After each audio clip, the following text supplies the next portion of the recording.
Kami masyarakat sipil yang menyuarakan ini disuruh pindah negara.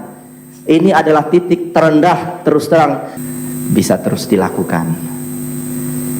Karena kalau boleh jujur ya, ini adalah hari hampir 600 hari sejak MBG itu diluncurkan, kami melakukan advokasi ini. Kemarin kawan-kawan itu turun ke jalan. Sesederhana karena memang ada bottleneck yang sangat kuat yang membuat komunikasi antara masyarakat sipil dan pemerintah itu tidak terjadi. Kawan-kawan itu berdemo di luar pagar, yang juga saya yakin nggak didengar oleh Kejaksaan Agung. Jadi terima kasih Bapak Ibu di DPR sudah mengundang kami. Soal MBG ini kita mungkin bisa flashback pada saat pemilu dilakukan, kemudian Pak Prabowo menjanjikan MBG akan dilakukan. Di titik itu sebetulnya saya pribadi itu tidak pernah menyaksikan niat baik program ini. Hingga kemudian datanglah hari kebijakan itu diluncurkan. Hari ketika pimpinan BGN itu dipilih dari ahli serangga. Datanglah hari ketika pimpinan BGN itu dari polisi dan TNI. Sampai kemudian datanglah hari ketika penunjukan SPPG itu tidak melewati skema pengadaan barang dan jasa yang benar. Datanglah hari ketika kita kemudian tahu SPPG itu dimiliki oleh unsur entitas yang terafiliasi dengan penguasa.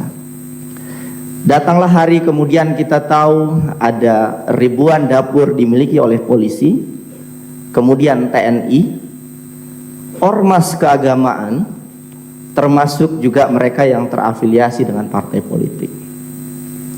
Sampai kemudian datanglah hari ketika Pak Prabowo berpidato bahwa polisi dan TNI dilibatkan dalam pemberian program makan bergizi gratis. What's going on here? Saya menghabiskan belasan tahun meneliti tentang perlindungan sosial di banyak negara. Saya menyelesaikan S2 dan S3 saya di Inggris. Tidak ada satupun negara di seluruh dunia yang program makan bergizi gratisnya dilakukan oleh aparat keamanan. Saya boleh katakan satu lagi, dari semua program perlindungan sosial yang ada di seluruh dunia, we are the biggest. Free Meal School program ini adalah program terbesar dari segi anggarannya, dan satu catatan menarik, adalah program terbesar inefisiensi dan potensi korupsinya di seluruh dunia.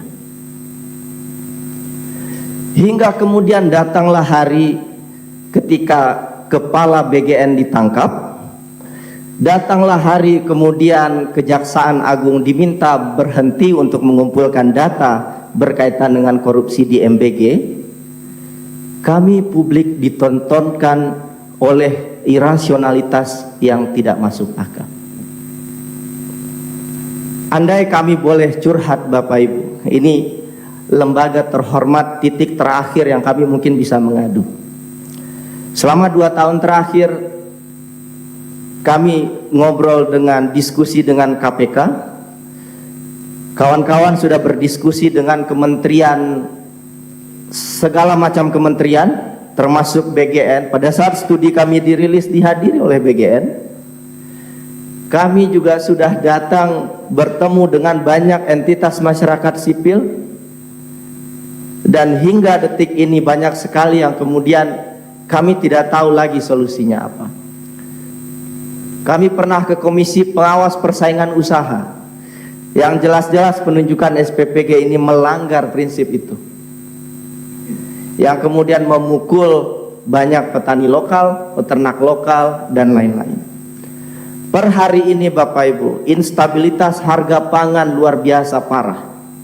Week to week, harga daging ayam dibandingkan minggu yang lalu itu meningkat lebih dari 10% di daerah yang paling banyak SPPG-nya. Jadi multiplier negatif effect dari MBG ini juga dirasakan oleh masyarakat yang tidak menerima MBG.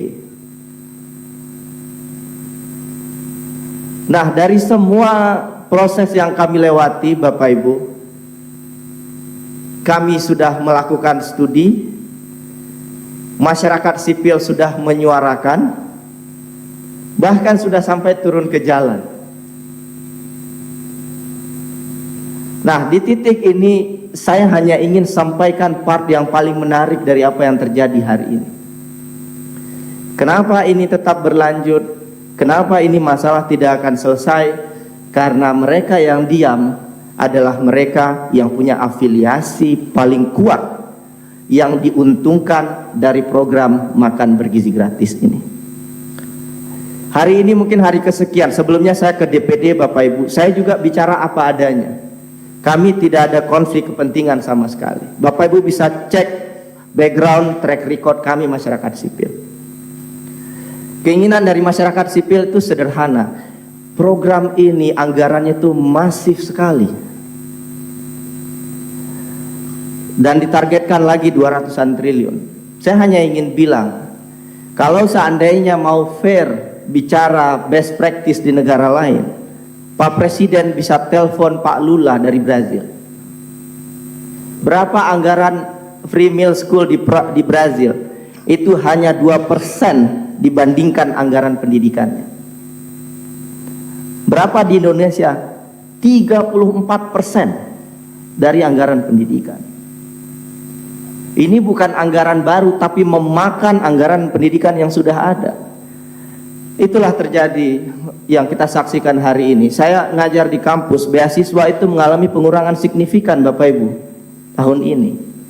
Anggaran pendidikan di daerah itu, pelatihan untuk guru, pelatihan untuk siswa sekolah di dinas pendidikan berkurang signifikan.